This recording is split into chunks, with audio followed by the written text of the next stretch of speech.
প্রিয় বিনিয়োগকারী, ১ মাস পেরিয়ে গেছে, তবুও চিন্তাভাবনাগুলো অনেকটাই একই রকম মনে হচ্ছে। এই প্রতিবেদনে আসুন আমরা নিম্নলিখিত বিষয়গুলো নিয়ে আলোচনা করি। তেলের উচ্চ মূল্য এবং ভূ রাজনীতি, উদীয়মান বিষয় এবং সম্ভাব্য সমাধানের দিকে নজর বজায় রাখুন। গ্রীষ্মকাল দীর্ঘায়িত এবং উত্তপ্ত হচ্ছে, কারো জন্য উদ্বেগের কারণ, তবে কারো জন্য সম্ভাব্য সুযোগ।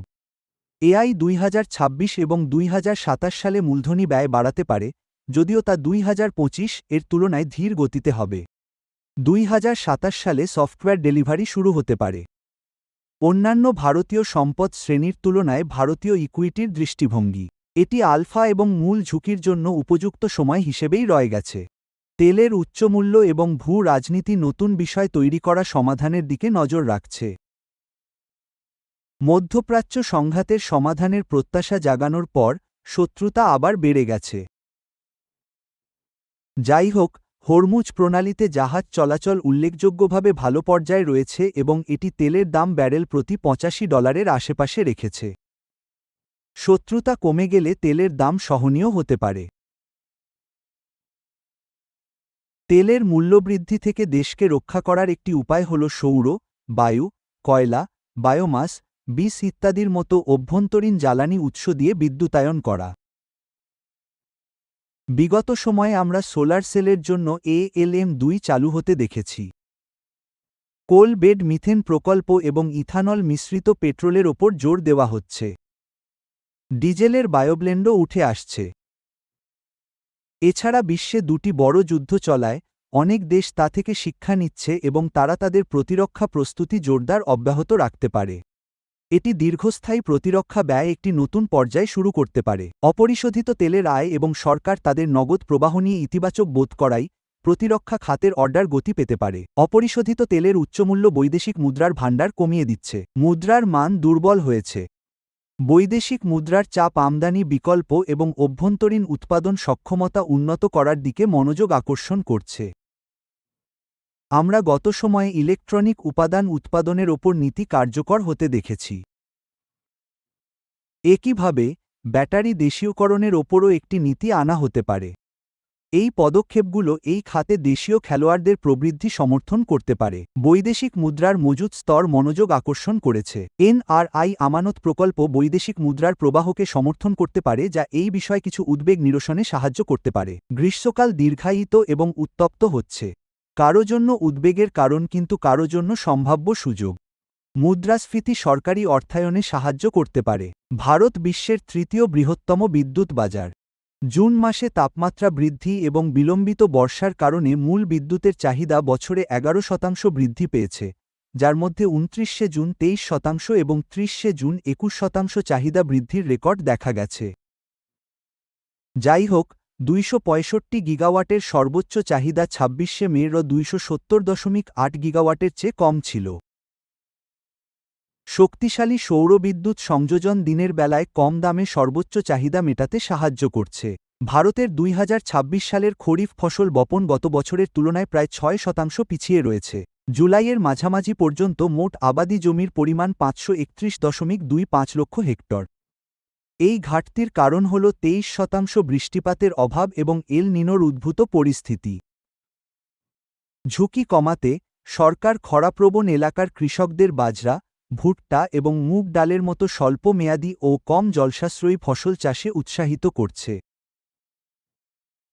ধানের আবাদ কিছুটা কমলেও ডাল, তৈলবীজ এবং তুলার আবাদ উল্লেখযোগ্য হারে কমেছে। জুলাইয়ের দ্বিতীয়ার্ধে বর্ষা ভালো হলে আবাদের প্রবণতা উন্নত হতে পারে। ফসলের উৎপাদন কম হলে জনসংখ্যার একটি অংশের জন্য সরকারি সহায়তার প্রয়োজন হতে পারে, তবে এটি অনেকের জন্য ভালো দাম পাওয়ার সুযোগও তৈরি করতে পারে। কম বর্ষা সত্ত্বেও বিদ্যুতের চাহিদা, খনি উৎপাদন এবং অবকাঠামো নির্মাণের কারণে সামগ্রিক জিডিপি উৎপাদন ভালো হতে পারে। শিল্প কর্মকাণ্ড বাড়লে ঋণের প্রবৃদ্ধিও উন্নত হতে পারে। বর্ষার ঘাটতি কমতে থাকায় এর প্রভাব প্রত্যাশার চেয়ে কম হতে পারে। এআই 2026 এবং 2027 সালে মূলধনী ব্যয় বাড়াতে পারে, যদিও তা 2025 সালের তুলনায় ধীরগতিতে হবে। সফটওয়্যার ডেলিভারি 2027 সালে দৃশ্যমান হতে পারে। ওয়াল স্ট্রিটের হিসাব অনুযায়ী হাইপারস্কেলারদের বার্ষিক মূলধনী ব্যয় প্রায় $725 বিলিয়ন থেকে $800 বিলিয়ন হতে পারে। এই ব্যয় প্রায় 1/4 বাড়ছে যন্ত্রাংশের মূল্যস্ফীতি, মেমোরির উচ্চ মূল্য এবং ব্যাপক জ্বালানি বা বিদ্যুৎ চাহিদার কারণে।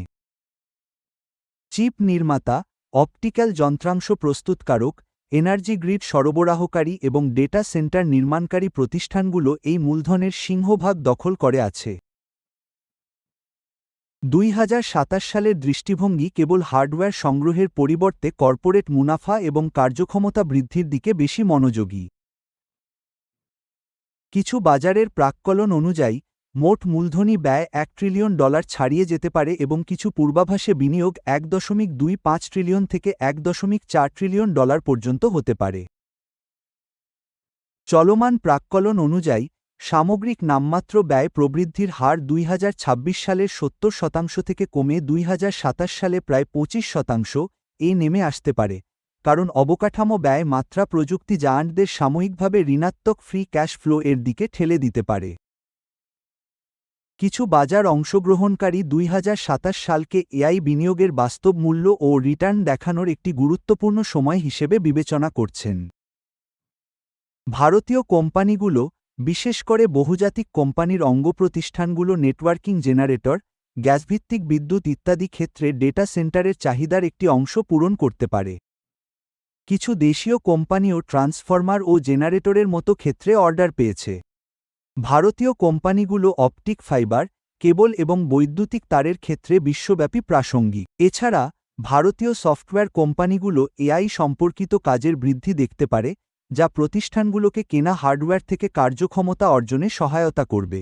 ভারতীয় আইটি পরিষেবা সংস্থাগুলোর শক্তিশালী অর্ডারবুক প্রবৃদ্ধি 28 অর্থবছরের রাজস্বকে সহায়তা করতে পারে।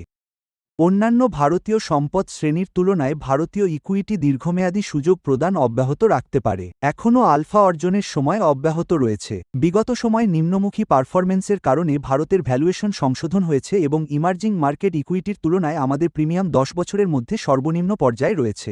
বাজারের ভ্যালুয়েশনগুলো ঐতিহাসিক ট্রেন্ডের সাথে আরও সামঞ্জস্যপূর্ণ বলে মনে হচ্ছে।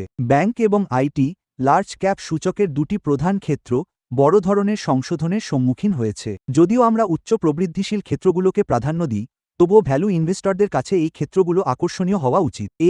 এআই ক্ষেত্রে সংশোধন হওয়ায় ফরেন পোর্টফোলিও ইনভেস্টরদের কাছে ভারত তুলনামূলকভাবে আরও আকর্ষণীয় হয়ে উঠতে পারে। ভারতীয় সূচকের তুলনায় কোরিয়ার আউটপারফরম্যান্স এখন কিছুটা কমে আসছে। ইমার্জিং মার্কেট সূচকে আমাদের ওয়েটেজ স্থিতিশীল হওয়ায় প্যাসিভ প্রবাহগুলো সহায়তা পেতে পারে।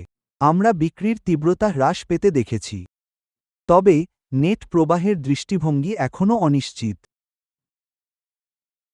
আমরা এখনই ইতিবাচক প্রবাহ আশা করছি না, কারণ মার্কিন যুক্তরাষ্ট্রে বড় স্টক ইস্যু বিশ্বব্যাপী তারল্য শোষণ করতে পারে এবং বন্ডের হার বেশি হওয়ায় তা মার্কিন ডলারের সম্পদের দিকে প্রবাহ বজায় রাখতে পারে। ডলার ইন্ডেক্স, যা দীর্ঘ সময় ধরে 100 এর নিচে ছিল, তা ইতোমধ্যে 100 অতিক্রম করেছে। এফপিআই বিক্রির পরিমাণ কমলে তা ভারতীয় বাজারের সেন্টিমেন্টকে সহায়তা করতে পারে। তেলের দাম ফেব্রুয়ারি মাসের পর্যায়ে নেমে এলে তা লার্জ ক্যাপ সূচককে ফেব্রুয়ারির লেভেলের দিকে পুনরুদ্ধারে সাহায্য করতে পারে, তবে পরবর্তী পারফরম্যান্স আগামী সময়ের আয়ের ওপর নির্ভর করবে। এটি অন্যান্য অ্যাসেট ক্লাসের তুলনায় ইকুইটির আপেক্ষিক দৃষ্টিভঙ্গিকে উন্নত করে। এটি আলফা জেনারেট করার উপযুক্ত সময়। আমরা বিশ্বাস করি যে বাজার সাধারণত সময়ের সাথে সাথে আয় এবং ক্যাশ ফ্লো বৃদ্ধির কারণে উপরের দিকে যায়। এর অর্থ হল, যেসব ক্ষেত্রে প্রবৃদ্ধি বেশি এবং দীর্ঘস্থায়ী হয়, সেগুলোর অতিরিক্ত রিটার্ন দেওয়ার সম্ভাবনা রয়েছে। বর্তমান সময়ে আমরা বিঘ্ন, ডিসরুপশন এবং ভ্যালু মাইগ্রেশন প্রত্যক্ষ করছি। আইসি যানবাহনের বাজারের শেয়ার ধীরে ধীরে ইভি এর দিকে স্থানান্তরিত হচ্ছে। ব্রিক অ্যান্ড মর্টারের ওপর অনলাইনের আধিপত্য অব্যাহত রয়েছে। বিল্ডারদের মধ্যে একীভূতকরণ চলছে, কারণ ক্রেতারা ছোট বিল্ডারদের চেয়ে বড় এবং স্থিতিশীল ব্র্যান্ডগুলোকে বেশি পছন্দ করছেন। প্রতিরক্ষা খাতে দেশীয়করণের শক্তি বৃদ্ধি পাচ্ছে।